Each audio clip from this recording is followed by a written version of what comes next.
Ola, son Xaínza. Outra vez imos a seguir escavando na historia.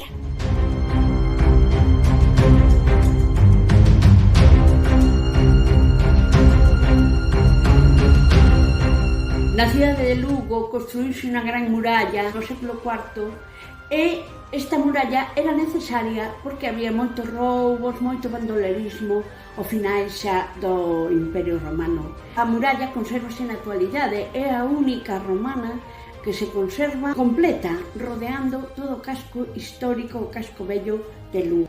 Os romanos fomentaron o comercio por todo o imperio e tamén para trasladar as súas tropas por todas partes necesitaron construir unha estrutura de vías, calzadas, pontes que os levaran de un lado para outro e con rapidez. En Galicia temos unha vía que recorre os lugares da costa, temos incluso un pouco da calzada no Monte Barbanza, é a vía perloca marítima, por los lugares marítimos. Para sinalar as distancias, nas vías colocábanse miliarios, que son unhas pedras con inscripcións onde podemos ver as distancias, como decimos, pero tamén nas vías había as mansións, que eran como albergues para que descansaran os viaxeiros.